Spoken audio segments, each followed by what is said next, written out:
दोस्तों, बड़े से बड़ा पुलिस अधिकारी यदि कहीं नतमस्तक होता है, वो झुकता है या फिर उसको कहीं डर लगता है, तो वो एक ही जगह होती है, वो होती है अदालत।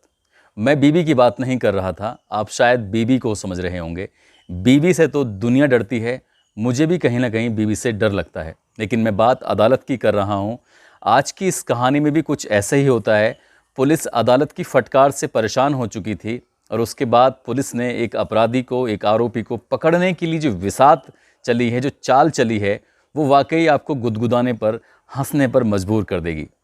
आदाब, नमस्कार, सत श्री अकाल। मैं उस्मान सैफ़ी। दोस्तों, आज की जो कहानी मैं आपको सुनाने जा रहा हूँ, ये कहानी है उत्तर प्रदेश के ज़िला कानपुर की। ज़िला कानपुर का एक थाना है कांकादेव। काकादेव थाना क्षेत्र का ही ये मामला है। दरअसल एक व्यक्ति अपनी बेटी की शादी के लिए वो एक घर पे पहुंचता है और घर जाकर वहाँ दंपति हैं, बुज़ुर्ग पति पत्नी, उन दोनों को वो एक फ़ोटोग्राफ्स दिखाता है और फ़ोटोग्राफ्स दिखाने के बाद वो कहता है कि ये मेरी बेटी है, मैं इसकी शादी करना चाहता हूँ। बेटी अकेली है, कोई बच्चा नहीं है दूसरा। मेरे पास जो ज़मीन जायदाद जो भी मैंने आज तक कमाया है वो सब इसी के लिए है। मुझे मालूम है कि आपको एक बेटा है और मैं उस बेटे से ही आपकी बेटी की शादी करना चाहता हूँ। बुज़ुर्ग दंपति यह सुनकर खुश हो जाते हैं और फ़ोटोग्राफ्स देखकर वो लट्टू हो जाते हैं। वही फ़ोटोग्राफ्स अपने बेटे को भेजते हैं। बेटा दरअसल कानपुर में नहीं रहता, वो राजस्थान में कहीं रहता है, लेकिन आसपास का कोई भी व्यक्ति नहीं जानता कि वो रहता कहाँ है। इसके बाद बुज़ुर्ग दंपति अपने बेटे को उस लड़की का फ़ोटोग्राफ्स दिखाते हैं और कहते हैं कि तुम्हारे लिए रिश्ता आया है। कानपुर से उदयपुर की दूरी लगभग 830 किलोमीटर है। ये राजस्थान में ही उदयपुर में लड़का रह रहा था। सिर्फ माँ बाप जानते थे और कोई नहीं जानता था। जैसे ही वो लड़का 830 किलोमीटर की दूरी तय करके कानपुर पहुंचता है, तो पुलिस पहले से ही घात लगाए बैठी हुई थी और लड़का जब घर के अंदर प्रवेश करता है, तुरंत उसको पकड़ लिया जाता है, गिरफ्तार कर लिया जाता है। सब लोग हैरान हैं, परेशान हैं, आखिरकार ये हुआ तो हुआ कैसे। दरअसल कहानी की जो शुरुआत यहाँ से होती है। लगभग 1 साल पहले इसी थाने की पुलिस ने एक वाहन चोर के गिरोह को पकड़ा था, एक गैंग को पकड़ा था। लेकिन इस गैंग का एक मुखिया है जिसका नाम है धर्मेंद्र सिंह। धर्मेंद्र सिंह इस गैंग से भाग जाता है, निकल जाता है, वो पुलिस के हत्थे नहीं चढ़ता। मामला कोर्ट तक पहुंचता है। कोर्ट से हर बार समन जारी होता है और वो समन काकादेव थाने में पहुंचते हैं। बार बार काकादेव थाने से पुलिस उस आरोपी के घर पहुंचती है और पता करती है, तो पता ही नहीं चलता है कि वो हैं कहाँ। बुज़ुर्ग दंपति ये कह देते हैं वो घर छोड़कर भाग गया है, अब हमें नहीं पता वो कहाँ है। जब पुलिस उन पर ज़्यादा दबाव बनाती है तो वो बुज़ुर्ग दंपति रोने लगते हैं। उनका रोना भी नहीं देखा जाता। कोर्ट से एक बार फिर नोटिस जारी होता है और नोटिस जारी होने के बाद 2 पुलिस वाले उस लड़के के यानी धर्मेंद्र के घर पर पहुंचते हैं। लेकिन आज धर्मेंद्र के घर पर ताला लगा हुआ है।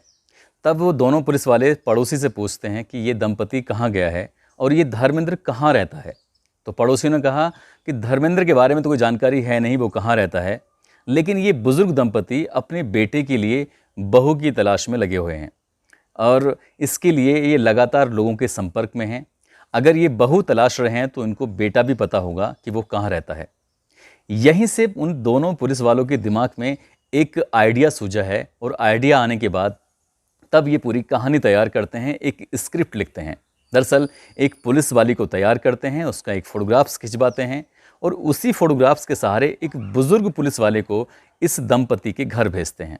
और वो दंपति इस रिश्ते को लेकर न केवल खुश था बल्कि अपने बेटे से बातचीत भी करने लगा था। खैर, ये आरोपी तो पुलिस के हत्थे चढ़ ही गया है और पुलिस ने उसको गिरफ्तार करके जेल भेज दिया है। पुलिस को उसके गिरफ्तार होने के बाद कई और चौंकाने वाले खुलासे हुए थे और ये पुलिस की जो चाल थी ये वाकई काबिल तारीफ़ थी। अभी मैंने आपको एक कहानी और सुनाई थी जिसमें दिल्ली में एक लेडी इंस्पेक्टर ने एक बलात्कारी युवक को पकड़ने के लिए खुद उससे प्यार का नाटक किया था और उसको पकड़कर जेल भेज दिया था।